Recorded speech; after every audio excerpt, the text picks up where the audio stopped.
بسم الله الرحمن الرحیم. د پیغمبر صلی الله علیه وسلم په ارشاداتو کې راځي چې د پنځو سیزونو نه زه پناه غواړم او هغه پنځه سیزونه ډېر مهلک او تباه کن دي.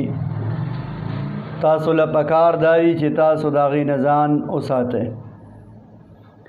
نمبر 1، پیغمبر صلی اللہ علیہ وسلم فرمائی بے حیائی چې په کوم قوم کې بے حیائی سیوا شي هغه قوم به په ناشنا ناشنا او لا علاجه مرضونو کې مبتلا شي. چې د کوم قوم زنانه او نارینه بے حیائی دا شروع کی نو دی به داسې مرضونو کې مبتلا شي چې بیا به ټول عمر علاجونو پسې ګرځي او داسې مرضونو کې به مبتلا شي چې ناشنا ناشنا امراض او بیماری به چې په دنیا کې به چا نوم هم نی اورېدلی. لہذا د بې حیایۍ نه ځان بچ کې نو د ناشنا ناشنا مرضونو نه او بیمارو نه د لا علاج بیمارونه بم الله حفاظت وکړي. دویم نمبر، ناپ تول کې کمی. چې کله دی ناپ تول کې کمی شروع کړي نو الله به په دې باندې قحط او ظالم حکمرانان مسلط کړي.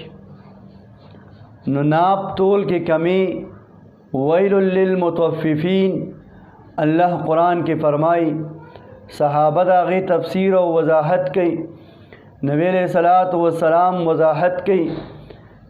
احادیث مبارکو کے راضی چې د ویل للمطففین او د ناپ تول د کمینه مراد صرف چینی غوړي په هغې کې کمی کول او په تله کې کمی کول نه دي، بلکې دغه سره سره تمام حقوق العباد، کاغه مونځ دی، کاغه د قرآن تلاوت دی، هغه د یو انسان حق دی، تمام حقوق العباد او حقوق الله پاغې کې کمی کول، پاغې کې زیاتی کول، دا په ناپ تول کې کمی دی. مثال په طور مونځ دی، مونځ فرض دی په مونږ باندې او څوک هغه مونځ نه کوي نو د په ناپ تول کې کمی وکړه، یا مونځ وکړه خو په صحیح طریقې ونه کو نو د په ناپ تول کې کمی وکړه. د پلار حق ادا نه کو، د مور حق ادا نه کو، د رور حق ادا نه کو، د په ناپ تول کې کمی وکړه. نو چې څوک په ناپ تول کې کمی کوي پیغمبر علیہ السلام فرمائی پدی با ظالم حکمرانان دا مسلط کیږي او پدی باندې با قحط سالی دا راځي. دریم، چې څوک زکات نه ورکوي، زکات کې لم لیټ کوي، انکار ته کوي، په دغه قوم به الله بارانونه بند کړي. بارانونه به پې نه کېږي او که کېږي نو بې ټایمه بارانونه به کېږي، د دې دپاره به نقصاني وي. او بل څوک چې د الله او د الله د رسول وعدې ماتوي نو الله به په دې باندې دشمن مسلط کړي، د دې مال به خوري، د دې به چې کوم دی نو جیداد خوري، د دې نه به مال وغیرہ دا قبضه کوي.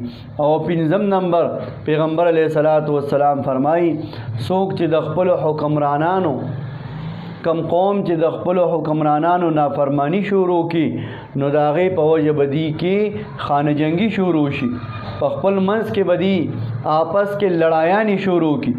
لہذا دا پنځه مهلک او خطرناک سیزونه دي. پیغمبر علیہ السلام فرمائی په کم قوم کې چې دا سیزونه راله او دا مسئلې پکې رالې، دا مهلک او خطرناکی بیماری پکې رالې، بے حیائی، ناپ تول کې کمی، زکات نه ورکول وغیرہ، نو دک خلق با د مختلفو مسائلو شکار جوړیږي. لہذا د دې سیزونو نه اجتناب پکار دی.